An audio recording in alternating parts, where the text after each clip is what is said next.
This is sick. As a father, I am sickened by these stories and the unnecessary nature of them. As you can see by the intro, gang, Pierre Poilievre was on fire today. I've not seen Poilievre maybe this heated ever. Sharper than attack. On the attack, Mark Carney's got to go. The crime has to go. Immigration needs to improve. Let's get into it. We're not going to waste your time. Let's kick it off. Pierre Poilievre. Hey, that's something everyone can enjoy. Thank you very much, everyone. Before I begin, please allow me to offer my condolences to the family and loved ones of Charlie Kirk, the 31-year-old father of two who was mercilessly assassinated yesterday at a university campus for having expressed contrary views. Universities are supposed to be places of debate where differing opinions can be offered and exchanged in peace and security. We must all unite, regardless of our political views, around a simple principle. Political violence is never acceptable. Every person should be free to express their opinion without fear of violence. And speaking about fear of violence, this house here behind me, the owner has spent $100,000 on extra security. Bulletproof windows, camera systems, alarms, electric fencing in certain parts of the home. I won't get too specific because I don't want the bad guys to know exactly where and what he's got. But can you imagine spending $100,000? Do you know before the Liberal government you could buy a house in some parts of Canada for under $100,000? Now that's what it costs to secure your house. Crime is raging out of control. And you heard the stories of the courageous victims behind me today, telling their stories.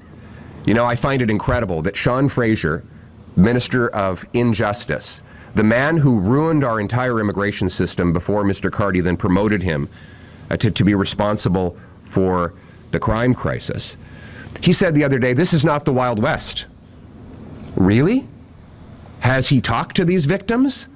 A woman who's had to leave the country of her birth to live in another nation because she's afraid of her ex tracking her down? Has he talked to the family of Aleem Farouki, the courageous father who rose in the middle of the night to defend his kids and lost his life in front of those children? The three cowardly scumbags who carried out that attack, I bet you anything they have already been arrested in the past. You know, I had one family member of a crime victim the other day say, Sean Fraser is right. It's not a Wild West. It's a war zone in some of these communities. People in these neighborhoods are terrified. They are genuinely afraid of the crime that is raging in our streets. And these are not just stories. This is not sensationalism. This is data and facts. Here's what the facts say if you believe Statistics Canada. Under the Liberals' catch and release system, extortions are up 330%. Sexual assaults up 76%. Violent crime up 55%. Homicides up 29%. A majority of Canadians told a pollster that they worry a lot or worry sometimes about their own personal safety. A majority of Canadians are now afraid to live in Canada after a decade of these Liberal laws. In Toronto, residential robberies are up 50%. And we see more than 900 armed robberies in the last 2 years. The rate of armed robberies is actually doubling. And the stories are piling up. They are horrendous. We've got the story of James Plover. He was released while awaiting sentencing. 3 hours after his release, he brutally murdered Bailey McCourt, his ex-wife, in a parking lot just 4 kilometers from the courthouse. Daniel Senecal. He had already been convicted of sexually assaulting a 12-year-old boy, and the Liberal justice system released him so that now he's charged with raping a 3-year-old child. This is sick. As a father, I am sickened by these stories and the unnecessary nature of them. All of these crimes were avoidable if the criminals had been kept where they belong, in jail, and not released. And then, of course, we heard from Naeem, his brother Aleem, who is a hero, frankly, a true hero. He did the greatest act of courage that any man could do, defend his family, and he lost his life for it. Again, almost certainly a totally avoidable tragedy. How did this happen? You know, some people say we need bail reform. No, we have bail reform. That's the problem. We have liberal bail reform. It's called C-75. And let's stop blaming the judges. The law is very clear. The Liberals wrote into the law that a judge must release the accused, and I quote, at the earliest opportunity, under the least onerous conditions. At the earliest opportunity, under the least onerous conditions. That is the Liberal bail reform. And that is why in the city of Vancouver, they have had to arrest the same 40 offenders 6,000 times. That means each offender was arrested 150 times in 1 year. And then they get released and they reoffend. Released, reoffend. We've been telling the Liberals that their law is leading to terror in our communities. We've been telling them that for years. And what did Mark Carney do when he became Prime Minister? He shut down Parliament to go on summer vacation, a lot of useless globe-trotting, and he has not changed the law. Imagine if instead of going on summer vacation, he had repealed the Liberal bail reforms last spring. How many assaults, murders, robberies would have happened? Mark Carney, it is time for you to do the right thing and reverse Liberal bail laws that are unleashing terror in our communities. And if you won't do it, we will. That's why Conservatives are here today, to announce RPEN Canada's bill, the Jail Not Bail Act, to strengthen public safety and rebalance our justice system to put law-abiding citizens first. It will replace the Liberal principle of restraint. In other words, judges will no longer be required to release the accused at the earliest opportunity under the least onerous conditions. It will introduce a new major offenses category that requires anyone accused of sexual assault, firearms offenses, kidnapping, human trafficking, home invasion, robbery, extortion, arson, and other serious charges. They will then have the onus on them to prove that it is safe to release them on bail. We will strengthen bail laws by mandating judges also consider the accused full criminal history and prevent anyone with prior major convictions from getting bail. There will be a tough risk assessment system to look into whether or not an offender is likely to offend while out on bail. We will prohibit anyone with an indictable offense from acting as a guarantor for another accused person. This is on top of other conservative laws that we will bring in, like repealing C-75, repealing C-5, the house arrest law, bringing in a 3 strikes you're out law, meaning that anyone who's convicted of 3 prior offenses will automatically be denied bail, parole, probation, or house arrest. We will ban the Bishnoi gang. We will lock up extortionists. We will bring in mandatory jail time for intimate partner violence and other serious offenses.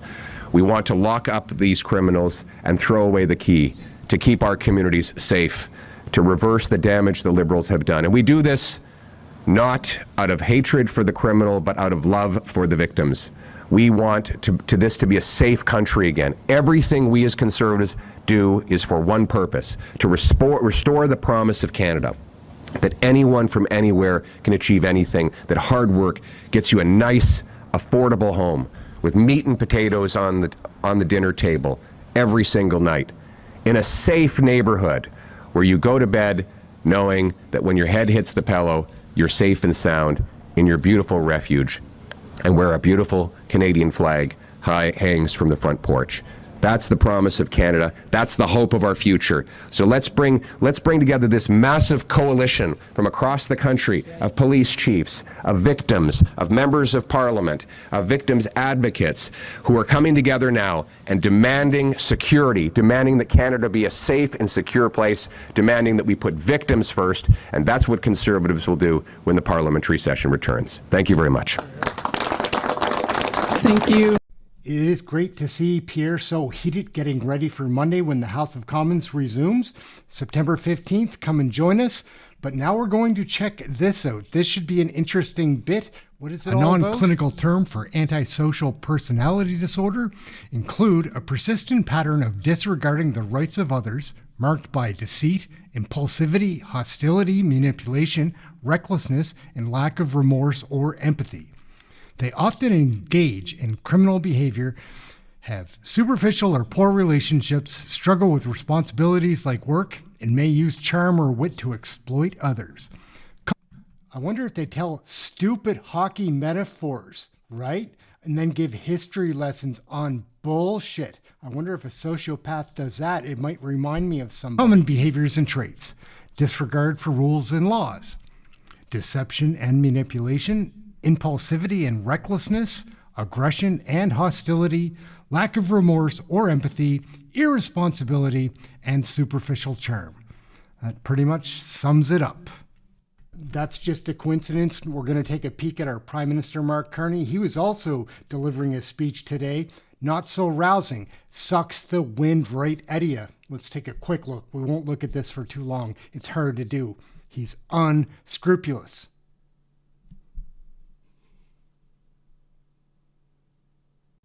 Carney really is a piece of shit. As well as commercial. You know, that's kind of the federal government's job, or largely the federal government's job in terms of that port. And so, yes, there will be some contributions, and there's ways that we can optimize, certainly when the commercial returns are coming from that. Once the private side of that port's up and running, we can get some cash flows from that and monetize. But the military side of that, which also helps unlock this. Is he living on the same planet that you are? I don't find he's so detached, talking about stuff that nobody cares about, except his board members with Brookfield. He's disgusting. And some of the other components of that, there'll be more federal dollars involved in that. Exactly the number of federal dollars, the reason I'm not quoting you a figure is we're referring it because we want to work through all of that.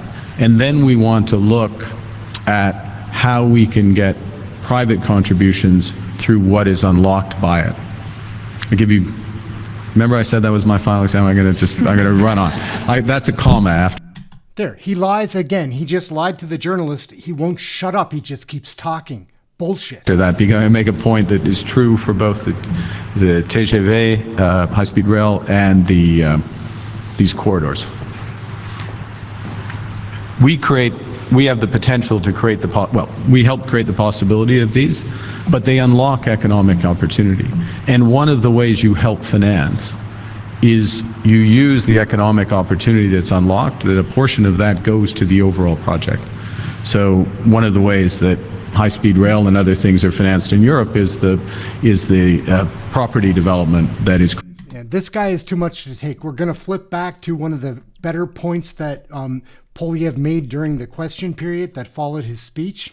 Let's check out this press conference. It's so much better than this trash monger, liar, con artist, sociopath, in my opinion.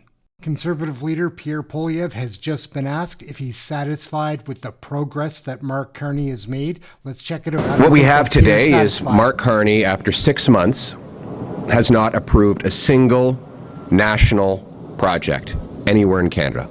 It's really incredible. He was elected saying that we are in an unprecedented crisis and that we needed to move with unimaginable speed. So what has he done? He's not permitted a single major mine, pipeline, nuclear plant, or anything else. What he's done today is announce that he's going to send an email to an office that isn't even fully staffed up yet, which will one day consider possibly approving 5 projects. This is pathetic.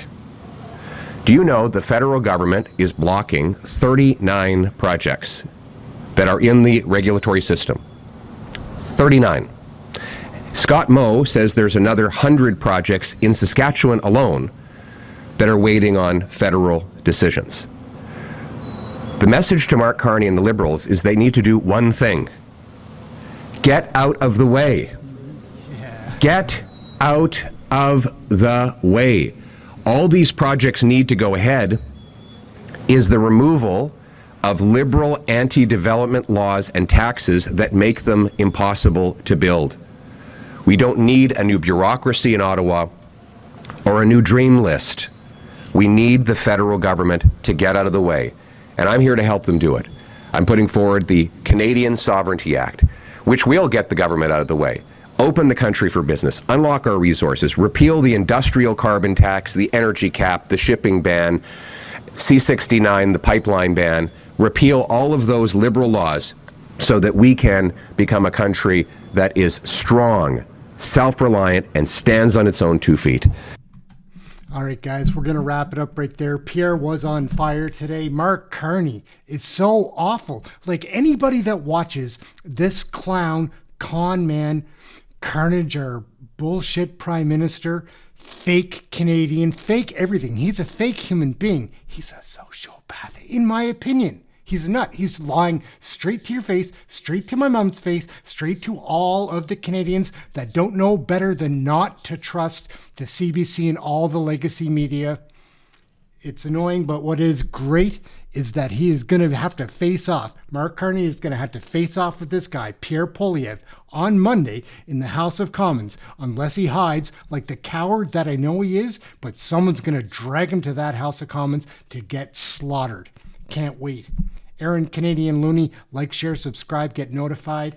Mark Carney gets the better of me, guys. I'm onto this guy who writes a book called Values and then betrays everyone's trust, everything, to get rich himself. He's a psycho, in my opinion. Catch you in the next video. Thank you for watching. Good job, Pierre Poilievre. Mark Carney's got to get out of the way. Canada's broken, and Canada's broken because we're stupid. Okay? Canada's broken because we're stupid. As a European, I am a European, actually. Oh, you are? Yeah, Oh. I'm Irish citizen. Yeah, so Oh, there you welcome. go. Welcome. Speaking as a European. WTF. How many kids did you molest with Jeffrey Epstein? More than just elbows. And as the most European of the non-European countries, being aware of what potential conflicts of interest you What sought possible to avoid. conflict would you have, Stephanie? Stephanie, I'm complying with the rules. I'm complying with the rules in advance. Come on, for now. These are Muslim values. These are Canadian values. Hi, everyone. Congratulations, you're spending more money on taxes than on food, clothing, and shelter combined. Hey, that's something everyone can enjoy. All right, gang, thank you all very much for watching. Aaron Canadian Looney, like, share, subscribe. Smash that subscribe. We're trying to grow this thing. Canadian Federal Politics. Get yours right here. Thanks for watching. We'll catch you in the next video.